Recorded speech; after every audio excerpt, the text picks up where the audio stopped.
Hi, ഒരിക്കൽ കൂടി ഓണം പടിവാതിക്കൽ എത്തി നിൽക്കുമ്പോൾ സതീശൻ ഗവൺമെന്റിനെ സംബന്ധിച്ച് എല്ലാം സെറ്റാണ് എന്ന് വേണമെങ്കിൽ പറയാം. സപ്ലൈകോ സ്റ്റോറുകളൊക്കെ നിറഞ്ഞു കവിഞ്ഞിരിക്കുന്നു. സാധനങ്ങൾക്കൊക്കെ കാര്യമായ വിലക്കുറവുണ്ട്. എവിടെ ചെന്നാലും ആളുകൾ സഞ്ചി നിറയെ സാധനങ്ങൾ വാങ്ങി പോകുന്നത് കാണാം. നല്ലത്, വളരെ നല്ലത്.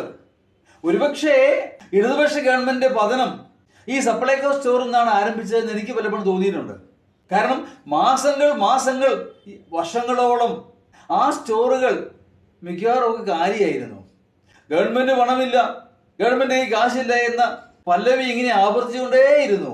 അതൊരു പരിഹാരമല്ല എന്ന് ഏവർക്കും അറിയാമായിരുന്നു. എന്തിനാണ് ഇങ്ങനെ തുറന്നു വെച്ചിരിക്കുന്നതെന്ന് ഞാൻ തന്നെ പല വീഡിയോയിലും പലപ്പോഴും പോസ്റ്റ് ചെയ്തിട്ടുണ്ട്. ഞാൻ നേരിട്ട് പോയി കാലിയായ റാക്കുകളൊക്കെ ഫോട്ടോ എടുത്ത് വീഡിയോ ചെയ്തിട്ടുമുണ്ട്. അതെ, അപ്പൊ അങ്ങനെ ആ ഗവൺമെന്റിന്റെ പിടിപ്പുകേട് എടുത്തു കാണിക്കുന്ന ഒന്നായിരുന്നു സപ്ലൈകോ സ്റ്റോറുകൾ കാലിയായത്. അത് കുറച്ച് ദിവസമൊന്നുമല്ല, മാസങ്ങൾ വർഷങ്ങളോളം. ഏതായാലും ഇക്കാര്യത്തില് ആ ശ്രീമാൻ സതീശൻ ഗവൺമെന്റ് വളരെ ശക്തമായ നടപടിയാണ് എടുത്തിരിക്കുന്നത്, പറയാതിരിക്കാനാവുകയില്ല.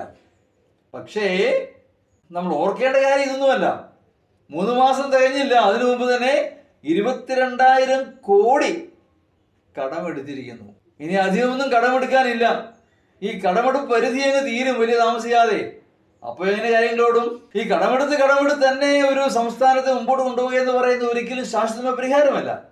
ഗവൺമെന്റിന്റെ ഹണിമൂൺ പീരീഡ് അധികാരവും നീണ്ടു നിൽക്കുകയില്ല. അപ്പോഴെന്ത് ചെയ്യുമെന്നുള്ളതാണ് പ്രശ്നം. പണം പലവിധം ചോരുന്നത് ഈ ഗവൺമെന്റ് കാണുന്നില്ല. Number 1 KSRTC.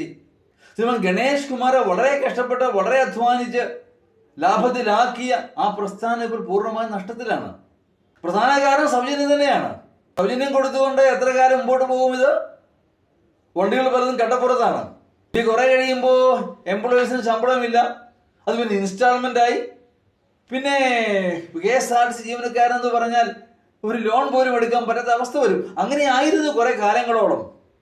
ഈ ഹണിമൂൺ പീരീഡൊക്കെ എത്ര കാലം തുടരുമെന്നുള്ളത് കണ്ടു തന്നെ അറിയേണ്ട കാര്യമാണ്. അതുകൊണ്ട് അടിസ്ഥാനപരമായി വിഭവ സമാഹരണത്തിൽ ശ്രദ്ധിക്കാതെ കാര്യങ്ങൾ അധികകാലം മുമ്പോട്ട് പോകുമെന്ന് ഞാൻ കരുതുന്നില്ല. കാത്തിരുന്ന് കാണാം ഇക്കളി ഇങ്ങനെ എത്ര നാൾ. Thank you.